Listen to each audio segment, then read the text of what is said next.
Hello friends, welcome back to MSREवर classes. तर या क्लासमध्ये आपण पाहणार आहोत तंजोर पेंटिंग कशा पद्धतीने करायची. आता तंजोर पेंटिंग म्हटलं की त्यामध्ये पिकॉक, गोल्डन कलर असं खूप सारं वर्क येतं. तर याच्यामध्ये 2 प्रिंट घेतल्या आहेत पहा. दोन्ही A4 साईजमध्ये आहेत. फक्त एक थोडं मोठ्या साईजमध्ये होता. एक फोटो जो होता तो झूम केलेला होता आणि एक विदाऊट झूम होता. तर तुम्ही अशा पद्धतीने जर तुम्हाला स्लीव्जवर करायचं असेल तर हा छोटावाला पॅच घ्यायचा जो मी अगोदर पेपर दाखवला. आता याची उंची वगैरे किती येते साधारण हे देखील मी तुम्हाला इथे मोजून दाखवते आहे. पाहू शकता हा जो मोठावाला आहे जो आपण बोटनेकमध्ये घेतो तो साधारण 7-7.5पर्यंत घ्यायचा, म्हणजे तुमच्या पाठीच्या साईजला व्यवस्थित होऊन जातं. हे तुम्ही थोडं मोठ्या साईजमध्ये पण पिकॉक वगैरे घेऊ शकता. आता इथं मी हे व्हाईट फॅब्रिकवर करणार आहे, त्यासाठी मी ब्ल्यू पेपर घेतलेला आहे. ज्यावेळेस तुम्ही ब्लाऊजवर करताय म्हणजे ब्लाऊजचा कलर डार्क असेल त्यावेळेला तुम्ही आरी वर्कसाठी जो आपण कार्बन यूज करतोय तो कार्बन यूज करायचा राहतो. आता इथे सगळ्यात अगोदर तर व्हाईट कलरचा फॅब्रिक, त्यावरती कार्बन पेपर आणि कार्बन पेपरच्या नंतर जी आपली प्रिंट घेतलेली होती ती प्रिंट ठेवायची. प्रिंट ठेवल्याच्या नंतर पाहू शकता इथं आता प्रिंट ठेवलेली आहे. आता ही प्रिंट ज्यावेळेस तुम्ही ठेवताय त्याला व्यवस्थित पिनअप करून घ्यायचं. तुम्ही साईडला पिन पण लावू शकता म्हणजे पेपर हलणार नाही. इथं मी व्यवस्थित सेट करून घेतलेला आहे त्यामुळे मी पिन लावलेली नाही. आता याच्यावरती पूर्ण असं पेन्सिलनं तुम्हाला परत एकदा मार्क करायचे, म्हणजेच पूर्ण ज्या काही लाईन्स वगैरे दिसतात त्याच्यावर पेन्सिलने एकदा मार्क करून घ्यायचं. म्हणजे काय होतं खालच्या साईडला खूप छान पद्धतीने ते प्रिंट देखील होतं. आता हे ब्ल्यू कलरमध्ये घेतल्यामुळे जास्त तुम्हाला पेन्सिलना जास्त दाब देऊन करायची गरज नाही. पण ज्यावेळेस तुम्ही आरीवर्कसाठीचा कार्बन पेपर यूज करताय म्हणजे येलो कलरचा वगैरे कार्बन यूज करताय त्या टायमिंगला थोडंसं आपल्याला प्रेशर देऊन करायची गरज पडते. आता इथं पूर्ण जे काही आपला शेप आहे त्या पूर्ण शेपवरती आउटलाईन करून घ्यायच्यात म्हणजे हे खाली व्यवस्थित मार्किंग होईल. आणि हो, त्याचबरोबर जर तुम्हाला या प्रिंट्स वगैरे जर हव्या असतील, आपण याच्या शीट्स देखील देतो, तर नक्की कॉन्टॅक्ट करा वरती दिलेल्या नंबरवर. आणि हा जो पिकॉक आहे हा आपल्या आजच्या ऑनलाईन क्लासमधील टॉपिक आहे ज्याच्यामध्ये आपण हे तंजोर पेंटिंग पाहणार आहोत. जर तुम्हाला देखील ऑनलाईन फॅब्रिक पेंटिंगचा क्लास जॉईन करायचा असेल तर नक्कीच वर दिलेल्या नंबरवरती कॉन्टॅक्ट करा. आता ही पूर्ण प्रिंट होत आहे. प्रिंट करताना पेनचा यूज अजिबात करायचा नाही. रेग्युलर जी पेन्सिल असते त्या रेग्युलर पेन्सिलचाच यूज इथं करायचा आहे. जर तुम्ही पेनचा यूज करताय तर काय होतं पेननं पेपर तुमचा खराब होऊ शकतो. पेन्सिलनं घेतलं तर पेपर अजिबात खराब होत नाही आणि हा पेपर तुम्ही नंतर यूज पण करू शकता, म्हणजे नंतर एकदा तुम्ही वापरू शकता ज्यावेळेस पण तुम्हाला पेपर यूज करायचा आहे. आणि मोस्टली हा जो पिकॉक आहे हा बोटनेकमध्ये खूप छान दिसतो. ज्यावेळेस तुम्ही पाठीच्या साईडला करता बॅकनेकला त्यावेळेला ही साईज 7.5-8ची साईज एकदम व्यवस्थित बसते आणि त्या पिकॉकचा लुक देखील छान येतो. आणि हा खूप कलरफुल आपण करणार आहोत त्याच्यामुळे व्हिडिओ अजिबात स्किप करू नका, फुल व्हिडिओ पहा. याच्यामध्ये कलर्स कुठले यूज करायचे आहे हे सगळं देखील आपण पाहणार आहोत. आणि हा जो पिकॉक आहे या पिकॉकमध्ये अजून देखील वेगवेगळ्या व्हरायटीचे पिकॉक येतात. आता पाहू शकता तुम्ही तर किती सुंदर आणि एकदम क्लिअर असं प्रिंट झालेलं आहे. कुठेही तुम्हाला लाईन्समध्ये वगैरे काही प्रॉब्लेम येणार नाही. आता हे प्रिंट झालं आहे. प्रिंट झाल्याच्या नंतर याच्यासाठी काय कलर लागतील हे देखील आपण कलर्स पण पुढे पाहू. जसे की याच्यामध्ये गोल्डन कलर, बेसिक कलर पाहू आपण. याच्यामध्ये येलो कलर आहे, त्याचबरोबर ग्रीन, रेड, व्हाईट, त्याचबरोबर ऑरेंज आहे, गोल्डन आहे, ब्लॅक असेल, आउटलायनर, अशा पद्धतीचे कलर्स. आणि याच्यामध्ये अजून देखील रेड पण घ्यायचा बाकी आहे. रेड कलर देखील तुम्ही यामध्ये यूज करू शकता. ब्ल्यू कलर असे कलरफुल यूज होतील. याच्यासाठी मी आता इथं राऊंड ब्रश आणि फ्लॅट ब्रश असे दोन्ही ब्रश यूज करणार आहोत. तर सगळ्यात अगोदर पॅलेटमध्ये ब्ल्यू कलर घ्यायचा आहे. ब्ल्यू आणि व्हाईट दोन्ही सेम क्वांटिटीमध्ये घ्यायचे आहेत. पाहू शकता ब्ल्यू कलर घेतला. ब्ल्यू कलरच्या नंतर परत जो व्हाईट कलर आहे तो व्हाईट कलर पण सेम घ्यायचा आहे, याच्यामध्ये मिक्स करायचे व्यवस्थित. म्हणजे इथं आपल्याला एक स्काय ब्ल्यू नाही म्हणता येईल, पण त्याच्यापेक्षा थोडासा डार्क असा कलर हवा आहे स्काय ब्ल्यूपेक्षा देखील, जो आपण पिकॉकच्या बॉडीच्या आतमध्ये देणार आहोत. बॉडीच्या आतमध्ये कलर देताना देखील तुम्ही एक तर फ्लॅट ब्रश यूज करू शकता किंवा राऊंड ब्रश, जो तुम्हाला इझी पडेल त्यानुसार घ्या. आता इथं थोडा कलर जो आहे तो जास्त घट्ट झाला होता तर मी याच्यामध्ये मीडियम यूज केलेला आहे. ज्यावेळेस तुमचे कलर खूप दिवस ठेवलेले असतात किंवा थंडीमुळे देखील होतं कलर खूप जास्त घट्ट होतात त्यावेळेला त्याच्यामध्ये मीडियम यूज करायचा. आता मीडियम यूज केल्यानंतर साईडला एक थोडी लाईन करून पाहायचं, बाजूला जिथं पेंट केलं त्याच्या साईडला करून पाहायचं की ती लाईन कलर बाहेरच्या साईडला वगैरे पसरत तर नाही ना हे चेक करायचं. आता इथं मी हा कलर पिकॉकच्या फक्त आतमध्ये देत आहे, पाहू शकता. आणि आज फक्त आपण याच्यामध्ये बेस कलर पाहणार आहोत. पूर्ण वर्क एका टायमिंगमध्ये होत नाही. एक दिवस आपण हे पूर्ण बेस कलर पाहतो, सेकंड डेमध्ये त्याचे जे काही हायलायटिंगचं काम आहे म्हणजेच आउटलाईन्स असतील, आतमध्ये जे काही ब्लेंडिंगचं वगैरे वर्क असेल, हे सगळं सेकंड पार्टमध्ये आपण पाहणार आहोत. हा आहे तंजोर पेंटिंगचा पार्ट फर्स्ट. इथे अजिबात व्हिडिओ स्किप वगैरे नाही केलेला, जेणेकरून तुम्हाला फुल व्हिडिओ पाहिल्यानंतर बरेचसे काही कन्फ्युजन असतात ते देखील क्लिअर होतात. जसे की कलरचे मिक्सिंग असतील, कलर मिक्सिंग फक्त आपण एकाच ठिकाणी केलेलं आहे. त्याचबरोबर आता इथं पूर्ण हा जो स्काय ब्ल्यू किंवा फेंटमध्ये कमी आपण ब्ल्यू कलर बनवून घेतला आहे तो पूर्ण अप्लाय करायचा आहे. आणि फक्त बेस कलर आहेत, परत एकदा सांगते, पूर्ण कलर्स याच्यामध्ये आज कंप्लीट होत नाही आपले. आता ब्ल्यू कलर कुठे कुठे घ्यायचा आहे हे देखील मी अगोदरच मार्क करून दाखवते. या सगळ्या साईडच्या लीफमध्ये असेल, आतमध्ये जिथं जिथं मी आता ब्ल्यू कलर दिला आहे ते पूर्ण ब्ल्यू कलरमध्ये बेस कलरनं फुल करून घ्यायचं आहे. बेस कलर इथं आता ब्ल्यू झाला आहे, साईडचा एका लीफमध्ये झाला, तसंच या 4 लीफमध्ये करून घ्यायचा आहे. साईडला पण घेतला. कलर आपण वेगळा काही बनवलेला नाही, जो आतमध्ये बनवला होता तोच बाहेरच्या साईडला पण घेतला आहे. बनवताना थोडा जास्त बनवून घ्यायचा. आता याच्यानंतर घ्यायचा आहे ग्रीन कलर. ग्रीन कलर देखील खूप फ्रेश घेतला आहे. याच्यामध्ये कलर अजिबात फेंट घेतलेले नाहीत, खूप जास्त डार्क कलर यूज करायचे आहेत. आता हा देखील ग्रीन कलर आहे, तर ग्रीन कलर पण आतमध्ये पूर्ण असा फिल करून घ्यायचा आहे. आणि जे पण काही तुम्ही सिंगल कलर पाहताल तर ते फक्त ब्लेंड केलेले आहेत, त्याच्यामध्ये काही कलर शेडिंग घेतलेल्या नाहीत. आज फक्त ब्लेंडिंग होईल. आता हा ग्रीन कलर खालीपर्यंत कंप्लीट करून घ्यायचा आहे. ग्रीन कलर देताना तुम्ही फ्लॅट ब्रश किंवा राऊंड ब्रश, आता इथं छोट्या साईजमध्ये घ्यायचं असल्यामुळे मी राऊंड ब्रशचा यूज केलेला आहे. ग्रीन कलर आतमध्ये दिला, पूर्ण देऊन झाल्यानंतर तो बाहेरच्या साईडला देखील घ्यायचा आहे. पहा कलर देताना, आणि मेन म्हणजे आपण प्रत्येक व्हिडिओमध्ये पाहिलं किंवा क्लासच्या स्टार्टिंगमध्ये पण पाहिलेलं आहे की फॅब्रिक कसा घ्यायचा आहे, तो फॅब्रिक पेंट करायच्या अगोदर कशा प्रकारे सेट करायचा आहे हे देखील आपण पाहिलेलं आहे. जर पाहिलेलं नसेल तो व्हिडिओ तर कमेंट करा, पण त्याची लिंक वगैरे देखील तुम्हाला देईल किंवा प्लेलिस्टमध्ये जाऊन पण तुम्ही चेक करू शकता. आणि हो, त्याचबरोबर आपल्या इंस्टाग्राम चॅनलला देखील नक्कीच फॉलो करा, तिथे देखील तुम्हाला नवीन नवीन व्हिडिओज, काही टिप्स ट्रिक्स देखील पाहायला मिळतात. आता हे ग्रीन कलर शेडिंग करून झालं आहे इथे. त्याचबरोबर आता ग्रीन कलर कुठे देणार आहोत, या लीफमध्ये देखील घ्यायचा आहे. परत जे वरून लीफ आहेत या लीफमध्ये पण जिथे जिथे कलर आपल्याला सेम घ्यायचा आहे का, मी तुम्हाला ते अगोदरच मार्क करून दाखवते, जेणेकरून तुम्हाला कन्फ्युजन राहणार नाही की कुठे घेत आहोत. आता हा ग्रीन कलर वरती पण फिल करून घ्यायचा आहे.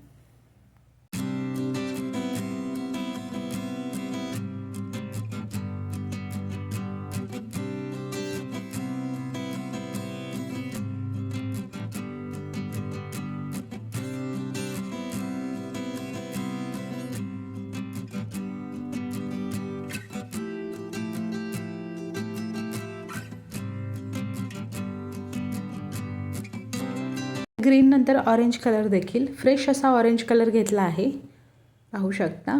ऑरेंज कलर देखील इथं व्यवस्थित ब्लेंड करून घ्यायचा. जे पण काही तुम्ही कलर्स पाहताल का तर ते सिंगल सिंगल द्यायचे आहेत. पूर्ण ऑरेंज देखील सिंगलच घ्यायचा कलर.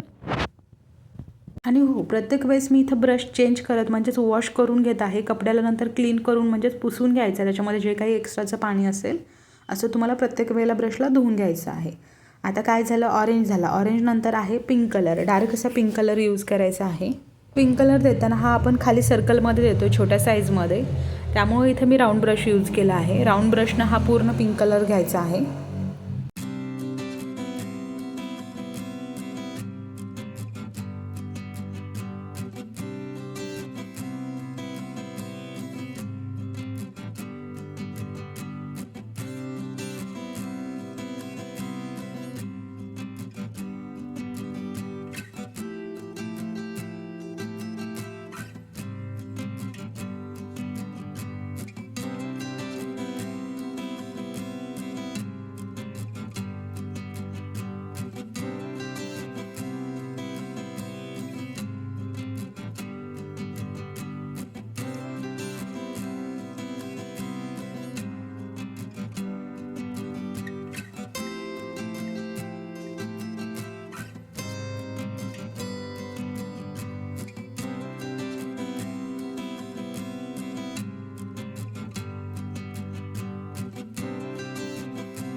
आता इथं पिंक आणि रेड कलर देखील होऊन म्हणजे कंप्लीट होत आला आहे. म्हणजेच हे वरचा साईड जो आहे आपला एरिया तो पूर्ण होत आला आहे. रेड कलर झाला.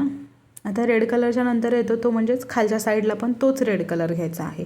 जिथे की मी आता हे छोटे छोटे मार्क केले आहेत ते पूर्ण तुम्हाला रेड कलरमध्ये फिल करून घ्यायचं आहे. रेड कलर इथं पण देऊन घ्यायचा आहे. आणि हे सगळे बेस कलर आहेत त्याच्यामुळे जास्तीचं कन्फ्युजन व्हायला नको आहे. रेड कलर झाला. आता रेडच्या नंतर आपल्याला काय करायचं आहे, जो आपण इथे ब्ल्यू कलर घेतला होता पहा, हा जो वरती ब्ल्यू कलर बनवला होता आपण पिकॉकच्या बॉडीमध्ये, त्याच ब्ल्यू कलरमध्ये तुम्हाला येलो कलर मिक्स करायचा आहे. अगोदरच्या ब्ल्यू कलरमध्ये नंतर येलो कलर मिक्स करायचा. त्याने असा थोडासा हा एक वेगळाच म्हणजे मोरपंखी कलर तयार होतो आणि तो थोडासा मोरपंखी होतो, जास्त नाही.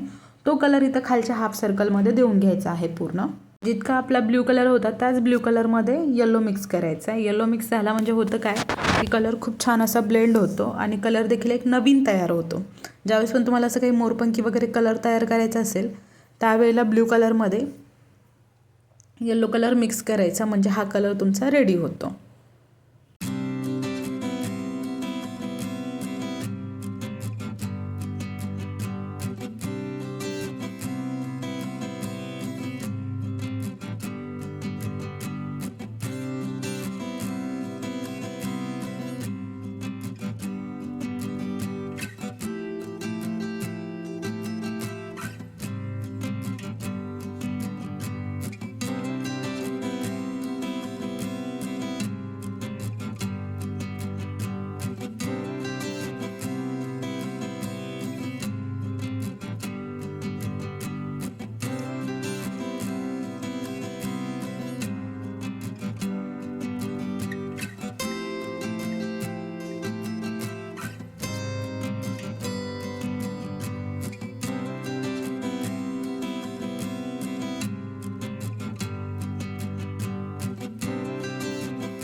आता इथे पिकॉकच्या चोचसाठी देखील रेड कलर यूज केलेला आहे. फ्रेश असा रेड कलर घेतलेला आहे.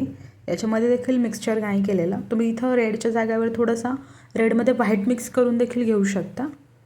पाहू शकता इथे आता चोचच्या ठिकाणी पूर्ण असा रेड कलर करायचा आहे. आणि रेड कलर केल्याच्यानंतर त्याला साईडने आपण आउटलाईन देखील घेणार आहोत आउटलायनरनं, जिथे की आउटलायनरचा यूज करायचा. आता वरचा हा पूर्ण एरिया आहे, परत मध्ये राहिलेला स्पेस. आता जेवढा काही वर्कमध्ये तुमचा स्पेस राहिला आहे, जेवढा पण आता इथून पुढे तो पूर्ण गोल्डन कलरमध्ये घ्यायचा आहे. जसं की छोटे छोटे डॉट्स वगैरे आहेत, हे सगळे तुम्हाला गोल्डन कलरमध्ये फील करून घ्यायचे आहे. गोल्डन म्हणजेच फ्रेश असा गोल्डन कलर घ्यायचा आहे. आणि गोल्डन कलरमध्ये जर तुमच्या खूप घट्टपणा आला असेल, आता थंडीमुळे होतं, तर त्याच्यामध्ये देखील मीडियम यूज करायचा आहे. ज्यावेळेस पण तुम्ही गोल्डन कलरमध्ये मीडियम यूज करता त्यावेळेला खूप छोटा म्हणजे एकच ड्रॉप असं टाकायचं आहे. आता पाहू शकता मी गोल्डन कुठे कुठे घ्यायचं आहे त्याचे डॉट्स दाखवत आहे. या सर्कलला देखील घ्यायचं आहे, इथे पण हाफ सर्कलला घ्यायचा आहे. परत वरच्या साईडला हाफ सर्कल बाकी आहे, तिथे पण द्यायचा आहे. परत हा जो पिकॉकच्या वरती जो काही स्पेस आहे त्या सगळ्यामध्ये पण गोल्डन कलर देऊन घ्यायचा आहे. त्याचबरोबर पिकॉकच्या बॉडीच्या आतमध्ये ज्या लाईन्स आहेत त्या लाईन्समध्ये पण हा गोल्डन कलर द्यायचा आहे. अशा पद्धतीने राहिलेला पूर्ण स्पेस कवर करून घ्या गोल्डन शेडमध्ये.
बरोबर आता इथं आपला गोल्डन कलर कंप्लीट होत आला आहे. त्याचबरोबर हा व्हिडिओ तुम्हाला कसा वाटला नक्की कमेंट करून सांगा. व्हिडिओला लाईक करा, शेअर करा आणि चॅनलला सबस्क्राईब देखील करा. चला तर मग भेटूया अशाच एका नवीन व्हिडिओमध्ये.